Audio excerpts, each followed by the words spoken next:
Hello there. We in the UK should be grateful that we're not embroiled in the internal spat in the EU over its budget arrangements.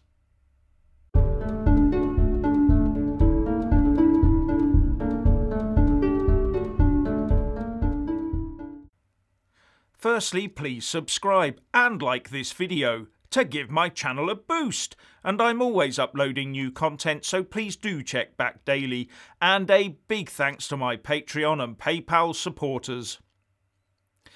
The European Union has only 36 days left to do two major things.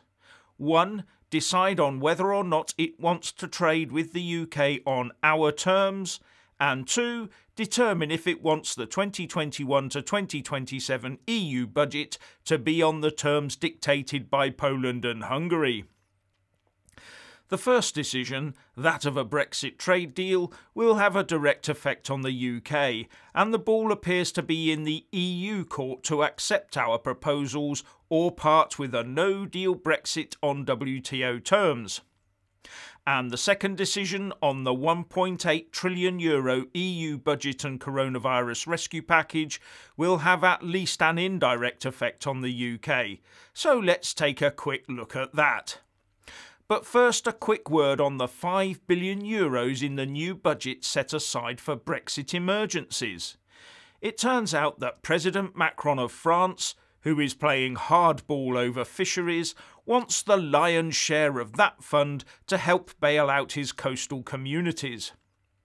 Having already frustrated European colleagues with this stance, Monsieur Macron now risks infuriating them by pushing to seize control of the Brexit fund, says the Express, and also quotes an unnamed EU diplomat as saying, "Certain member states began to see this whole fund as a sort of fish compensation fund, almost exclusively for fish and almost exclusively for France." Anyway, back to the EU budget. Just to remind viewers, the next 7-year budget cycle for the EU starts on the 1st of January, which, as I've said, is only 36 days from now. The Commission has managed to put together a proposal that will easily pass through the EU Parliament and 24 of the 27 member state leaders on the EU Council. And as I've explained before, the EU budget has to get through both the EU Parliament and the EU Council on a bicameral basis. In the EU Parliament, that takes a simple majority vote. But in the EU Council, it requires the unanimous approval of all 27 member state leaders. If just one of them vetoes it, the terms of the previous budget gets rolled over. And now that the UK has left, that might present some problems for them. But there are other serious ramifications if the Council does not approve the EU budget. And standing in the way of the budget are the leaders of Poland and Hungary, who are also now backed by the Slovenian leader. The sticking point is that the EU Commission, EU Parliament and 24 of the 27 EU member state leaders all agree that before the allocation of budget money to an EU country, that country must be following the rule of law as laid out in the treaties. Now, Euractiv.com reports that Poland and Hungary have been under EU investigation for undermining the independence of courts, media and non-governmental organisations. With the recovery fund conditions in place, the two risk losing access to funding over rule of law shortcomings. So the irony of asking these two countries' leaders to vote for something that would damage them in the run-up to Christmas won't be lost on people.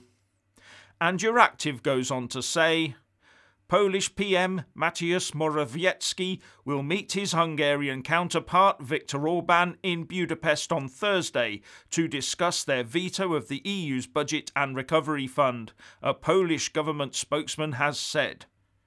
It seems Budapest and Warsaw will remain firm in their position, which is also openly backed by Slovenia. Big headache then for the other 24 EU leaders, but only if they want to press ahead with the rule of law commitments.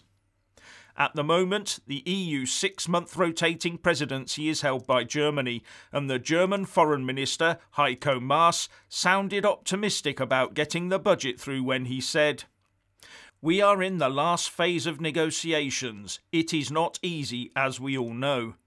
But I am absolutely certain that we will be able to take decisions in the next couple of days for the EU budget as well as for the recovery fund, so we are able to release the money." While the French and German ambassadors to Warsaw have put a joint message out in a Polish newspaper asking for EU27 solidarity during the pandemic.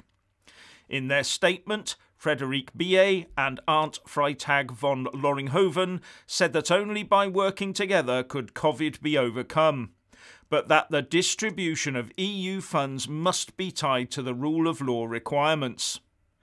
The Polish Prime Minister has already said, "We say a loud yes to the European Union and a loud no to the reproachful mechanism. We are in favour of adhering to European treaties, but it has to be said clearly that nobody will force us to implement other people's visions."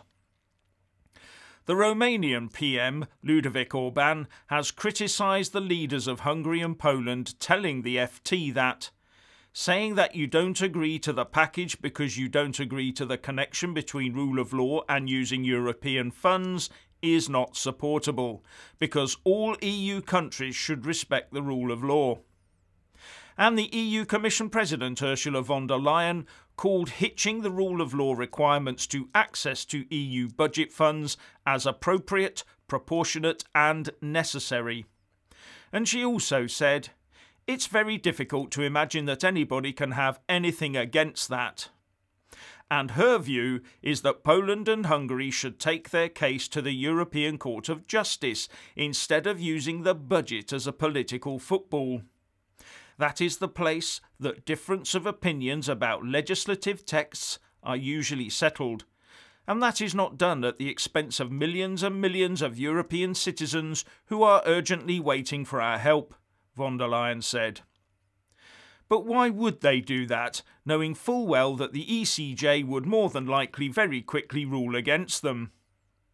The overall picture here is that the EU now has 4 thorns in its side: the UK, Poland, Hungary and Slovenia, with only 36 days left to sort it out, and that's if they miss the festive season. With the UK, the EU can either take the deal or no deal. The former would be the least worst option for them. With Hungary and Poland, however, they do need a deal.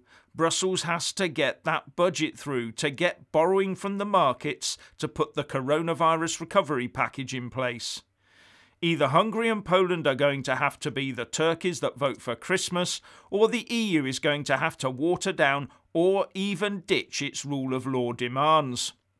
Otherwise, no recovery fund and no fishing bailout dosh for France. And once they've got the EU budget agreed, they're going to need a financial centre to broker all that debt financing for their pandemic crisis fund, aren't they? Anyway, if you want to hear more from me, please don't forget to subscribe and also press that little bell, or you won't get any notifications. And if you want to see more of me, buy a mug with my mug on it by following the link in the descriptions box below, and support me on Patreon or PayPal.